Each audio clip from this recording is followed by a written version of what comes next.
எங்களுடைய கோரிக்கை சிபிஐ விசாரணை வேண்டும். ஏன் போடுறதுக்கு என்ன உங்களுக்கு? ஏன் சிபிசிஐடி பத்தாதா? சிபிசிஐடி என்ன பண்ணுச்சு? பாராளுமன்ற தேர்தலையே வெற்றி பெற்ற எங்கள் வேட்பாளர்களை நீங்க 2-3 தொகுதிகளை உங்களுடைய செல்வாக்கு பயன்படுத்தி தோல்வி அடைந்ததாக அறிவித்து விட்டீர்கள் என்று கேள்விப்படுகிறோம். அப்படி இருக்கிறப்ப எங்களுக்கு பயம் வருது. சிபிசிஐடி உங்க பாக்கெட்ல இருக்கு. காவல்துறையுடைய அமைச்சர் யாரு? மாண்புமிகு முதலமைச்சர் ஸ்டாலின். அப்ப நீங்க உங்கள்கிட்ட என்ன நியாயத்தை எதிர்பார்க்க முடியும்? திராவிட முன்னேற்ற கழக அரசிடம், திராவிட முன்னேற்ற கழக தலைவரிடம் ஏதாவது நல்லதை நாங்கள் எதிர்பார்க்க முடியுமா? நீங்கள் ஏதாவது எங்களுக்கு நல்லது செய்வீர்களா? செய்துதான் உங்களுக்கு பழக்கம் இருக்கிறதா? இல்ல இந்த முறைதான் எந்த தரப்பையா சந்தோஷமா இருக்கு? யார் சந்தோஷமா இருக்கா உங்ககிட்ட? ஆசிரியர்கள் சந்தோஷமா இருக்காங்களா? உங்களை எப்போ ஆதரவு கொடுப்பாங்க. அரசு அதிகாரிகள் யாராவது அரசு அதிகாரிகள் மகிழ்ச்சியா இருக்காங்களா? அவங்க எப்போ உங்களுக்கு ஆதரவு கொடுப்பாங்க. யாரு சிறுபான்மை மக்களுக்காவது நீங்கள் ஏதாவது நல்லது செஞ்சிருக்கீங்களா? இல்ல விவசாயிகளுக்கு நல்ல நிம்மதியா விட்டீங்களா? இல்ல யார விட்டீங்க? பெண்களை கேவலப்படுத்துறீங்க. என்ன சொன்னீங்க? அநியாயம். கதிரானந்தெல்லாம் ஜெயிச்சது உண்மையிலேயே மக்கள் எப்படி ஓட்டு போட்டாங்கன்னு தெரியல. அப்படி 1000 ரூபாய் வாங்கிட்டீங்களா? ஞாபகம் இருக்கா உங்களுக்கு? ஓசி டிக்கெட்டுகிறார் ஒருத்தர். எவ்வளவு கேவலப்படுத்த முடியுமோ அவ்வளவு மோசமாக கேவலப்படுத்தி அசிங்கப்படுத்தி எங்களை எல்லாம் பாடி பதங்கு பண்ணி இப்ப 100 பேருக்கு மேல சாகடிச்சிருக்கீங்க மிஸ்டர் ஸ்டாலின். உண்மையிலே 100 பேருக்கு மேல இருக்கிறவங்க சந்தேகம். நேற்று முந்தா நாளோ இன்னொரு மோசமான சம்பவம். அதுவும் திராவிட முன்னேற்ற கழக சட்டமன்ற உறுப்பினர் நடத்தக்கூடிய கட்சி கதிர பேருன்னு நினைக்கிறேன். அந்த காலேஜ்ல ஒரு பொண்ணு, வயது பொண்ணு, படிக்கக்கூடிய 1ஆம் ஆண்டோ 2ஆம் ஆண்டோ படிக்கக்கூடிய ஒரு பெண் தற்கொலை செய்து கொண்டதாக ஒரு நாடகம் நடத்துறதாக அந்த அம்மாவும் அப்பாவும் கதர்னதை நம்ம வாட்ஸ்அப்ல பார்த்தோம். அப்படியே முக்கிட்டாங்க. அது அப்படியே வெளியே வரல. ஒரு தடவை 2 தடவை செய்தி வந்தது, அவ்வளவுதான். அதுக்கப்புறம் இல்ல. ஊடகங்களை உங்கள் கைப்பாவைகளாக வைத்துக் கொண்டு ஊடகங்கள் நீங்கள் சொல்வதையெல்லாம் கேட்கும் ஏவலாளிகளை போல மாற்றி வைத்துக் கொண்டு எக்கச்சக்கமான ஊடகங்களை நீங்கள் உங்கள் கையில் வைத்துக் கொண்டு மக்களை எவ்வளவு நாளைக்கு தான் இப்படி ஏமாற்றுவீர்கள்? அதையும் நாங்கள் பார்த்துக் கொண்டிருக்க முடியுமா? அண்ணா திராவிட முன்னேற்ற கழகம் பார்த்துக் கொண்டிராது. உண்ணாவிரதம் என்ன? நீங்கள் சட்டமன்றத்தில் இருந்து எங்களை தூக்கி போட்டாலும் நாங்கள் எங்கள் அண்ணன் புரட்சி தமிழர் அண்ணன் எடப்பாடியார் மீண்டும் முதல்வராவார். என் சகோதரர்கள் எல்லாம் மீண்டும் அங்கே சட்டமன்ற உறுப்பினர்கள் ஆவார்கள். அங்கே திரும்பவும் மக்களாட்சி நடைபெறும்.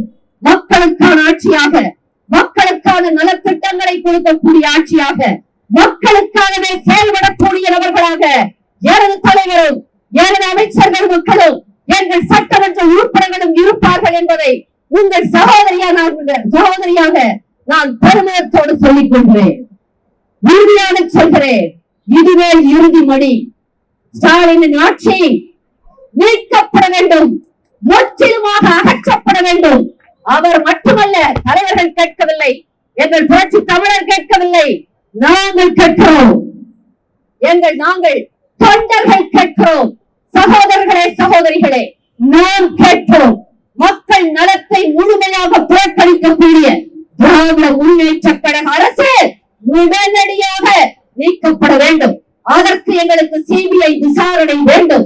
சிபிசிஐடி விசாரணை இங்கே மாநில அரசின் பொறுப்பு இருப்பதால் சிபிசிஐடி விசாரணையில் எங்களுக்கு ஒரு துளியும் நம்பிக்கை இல்லை.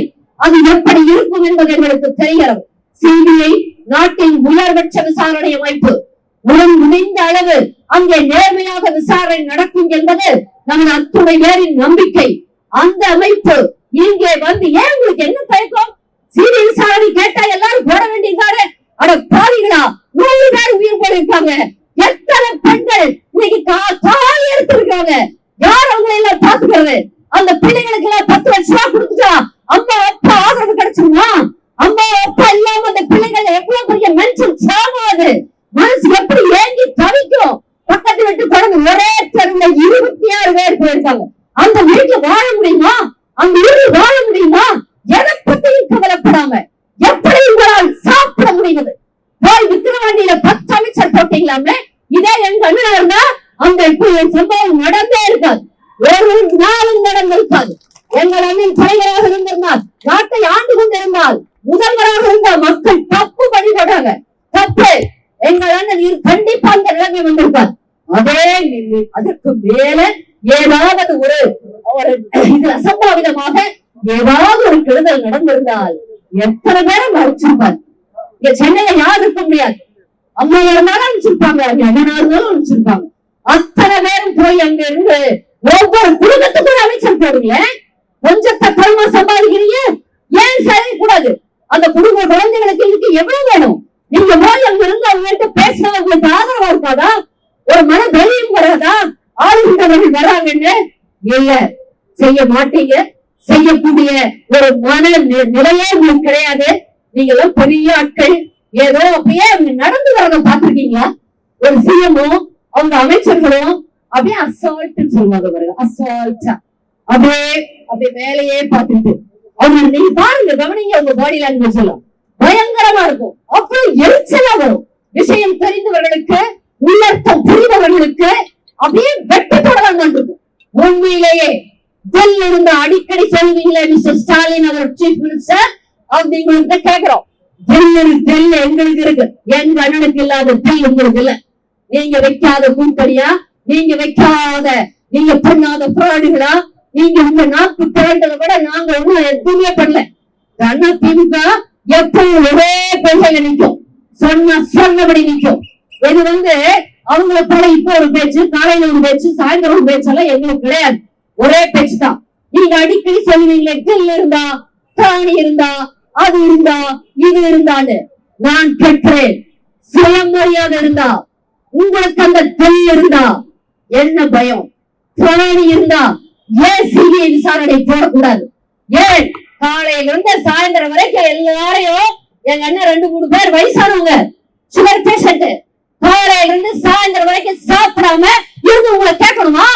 உலகத்துல கேட்கிறப்ப தெரியாத அந்த கவர்மெண்ட்டுக்கு ஆட்சியை கலைக்க வேண்டும் என்பதே எங்களுடைய ஒரே கோரிக்கை. அதற்கு முன்பு சிபிஐ விசாரணை வேண்டும். அண்ணா திராவிட முன்னேற்ற கழகம் அறைகூவல் விடுக்கிறது. இது எங்க அண்ணன் கேட்கல, நான் கேட்கிறேன். செய்தி தொடர்பாளராக அவர்கள் கேட்கல, நாங்க கேட்கிறோம். தொண்டர்கள் அத்துணை நேரது சார்பாக செய்தி தொடர்பாளராக உங்கள் சகோதரி, எளிய சகோதரி நான் கேட்கிறேன். செஞ்சு பாருங்களேன், செய்யுங்களேன். இருந்தா மக்கள் மன்றத்தை சந்திப்போம், பார்த்துக்கலாம். எங்க அண்ணன் முதலமைச்சர் ஆவாங்க, அண்ணா திமுக திரும்ப வருவோம், அப்ப பார்த்துக்கலாம். வாழ்த்துக்கு நன்றி, வணக்கம். பாதகம் செய்பவரை கண்டால் நாம் பயங்கொள்ளலாகாது பாப்பா. மோதி மிதித்து விடு பாப்பா, அவர் முகத்தில் உமிழ்ந்து விடு பாப்பா.